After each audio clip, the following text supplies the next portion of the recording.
Selamat pagi anak-anak. Selamat bertemu lagi di renungan kita pagi hari ini. Bisa akan ajak semua anak-anak untuk menaikkan pujian penyembahan.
Mari kita berdoa. Terima kasih Tuhan buat pagi hari ini. Kami siap untuk mendengarkan firman-Mu. Berkati guru kami yang akan menyampaikan sabda-Mu, berkati setiap anak-anak. Haleluya. Amin. Shalom anak-anak, apa kabar? Mister senang sekali berjumpa dengan anak-anak semua di renungan SD Kasih Bangsa. Nah, anak-anak, pada hari ini Mister Rudi akan menyampaikan cerita firman Tuhan yang terambil di dalam kitab 1 Raja-Raja pasal yang ketiga ayat yang ke-16 sampai ayat yang ke-28. Nah, bagi anak-anak di rumah yang mempunyai Alkitab, mari kita buka bersama Alkitabnya di dalam kitab 1 Raja-Raja pasal yang ketiga ayat yang ke-16 sampai ayat yang ke-28. Mister akan bacakan ayat firman Tuhan pada hari ini, anak-anak dapat mendengar dan menyimaknya. Ya. Kitab 1 Raja-Raja pasal yang ketiga ayat yang ke-16 sampai ayat yang ke-28 dengan judul perikop Hikmat Salomo pada waktu mengambil keputusan. Pada waktu itu masuklah 2 orang perempuan sundal menghadap raja, lalu mereka berdiri di depannya. Kata perempuan yang satu, "Ya Tuanku, aku dan perempuan ini diam dalam satu rumah, dan aku melahirkan anak.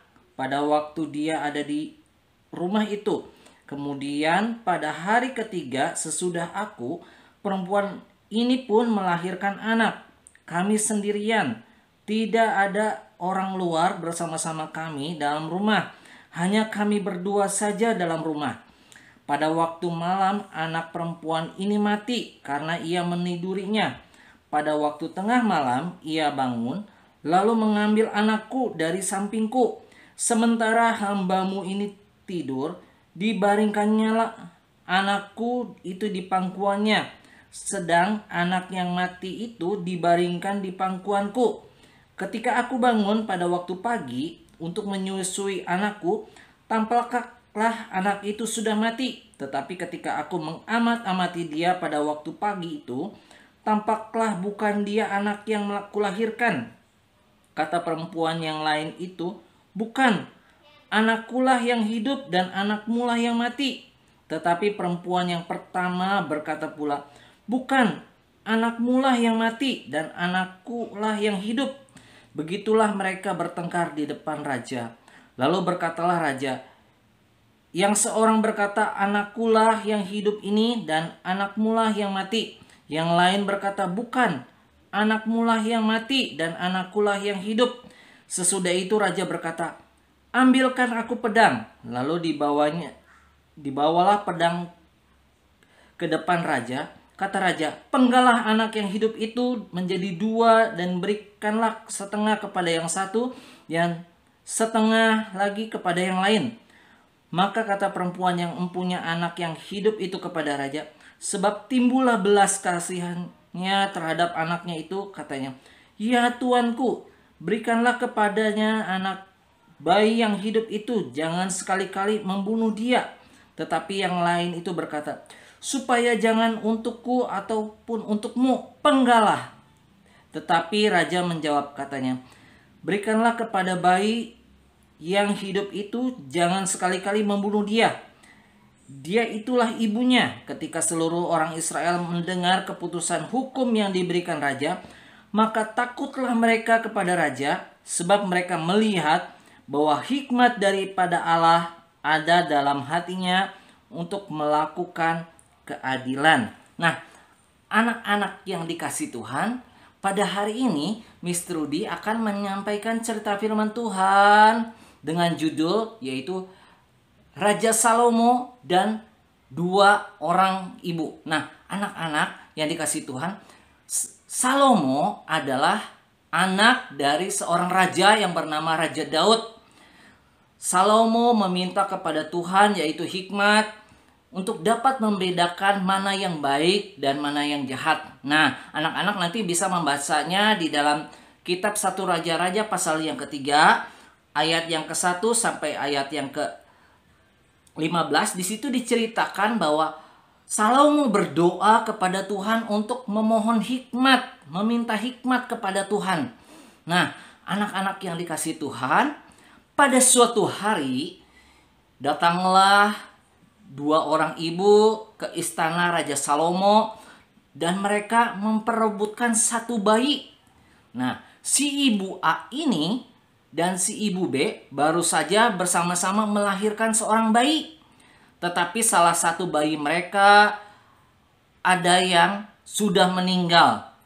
Nah, si ibu A berkata bahwa bayi dari si ibu B telah mati karena si ibu B telah menidurinya. Nah, kemudian si ibu A ini bercerita bahwa ibu B menukar bayinya ketika sedang tertidur. Ketika bangun dan melihat itu, bahwa itu bukan bayinya. Nah, anak-anak, lalu apa kisah selanjutnya? Nah, selanjutnya si ibu B ini berkata, tidak, anakku yang hidup dan anakmu lah yang mati. Nah, kemudian si ibu A ini tidak mau kalah, berkata, bukan, anakmu lah yang mati dan anakku lah yang hidup. Nah, si ibu A dan si ibu B ini tetap bertengkar di hadapan seorang raja yang bernama Salomo. Kemudian Raja Salomo berkata, ambillah aku pedang. bagilah tubuh bayi yang hidup itu menjadi 2 bagian. Nah, kemudian Raja Salomo berkata kepada prajurit-prajuritnya, berikanlah setengah kepada ibu A dan setengah lagi kepada ibu B. Nah, kemudian setelah si ibu A mendengar perkataan Raja Salomo, si ibu A ini berkata, ya tuanku, berikanlah bayi itu kepadanya. Jangan sekali-kali engkau membunuh dia. Nah, lalu si ibu B berkata kepada si ibu A dan kepada Raja Salomo, lebih baik biarkan bayi itu mati saja supaya jangan untukku dan untukmu.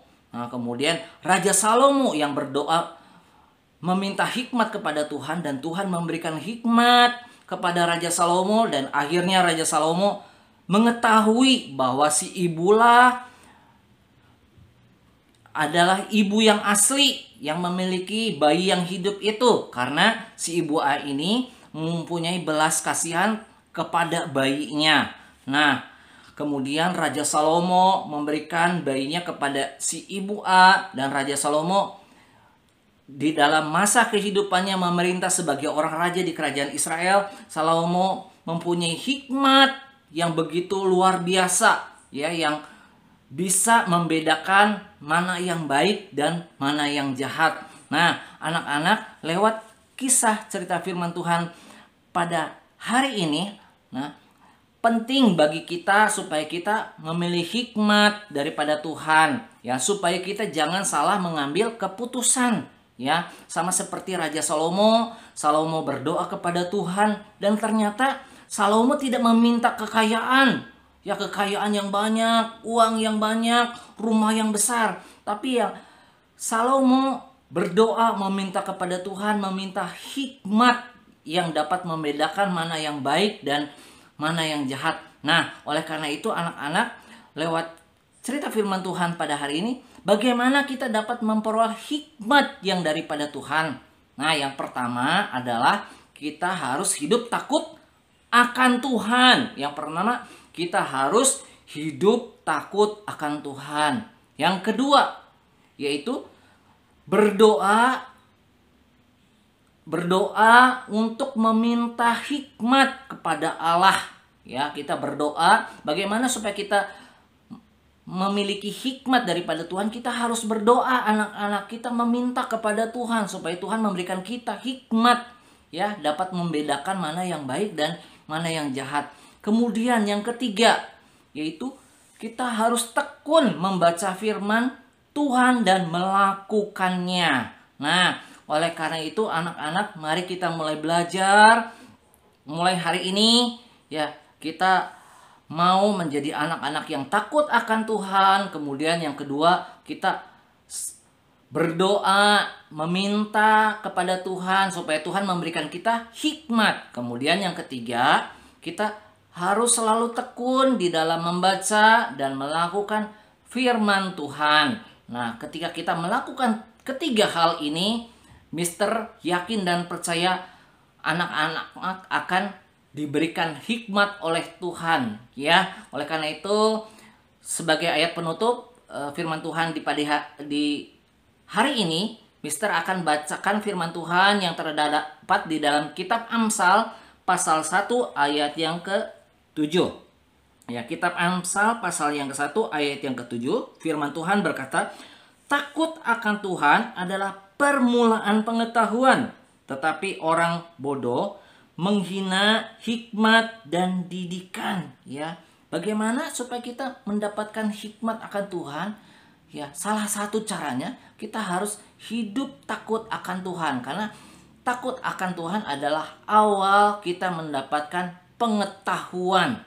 Ya, nah, tetapi orang bodoh menghina hikmat dan didikan. Ya, oleh karena itu anak-anak, mari kita mulai belajar, ya, sama seperti Raja Salomo, kita berdoa, ya, kita meminta hikmat daripada Tuhan, dan ketika kita berdoa meminta hikmat kepada Tuhan, pasti Tuhan akan memberikan hikmat kepada kita untuk dapat membedakan mana yang baik dan mana yang jahat. Nah, inilah firman Tuhan yang Mister sampaikan kepada anak-anak semua pada hari ini. Biarlah lewat firman Tuhan pada hari ini dapat menjadi berkat buat anak-anak semua yang mendengar dan melihat renungan hari ini.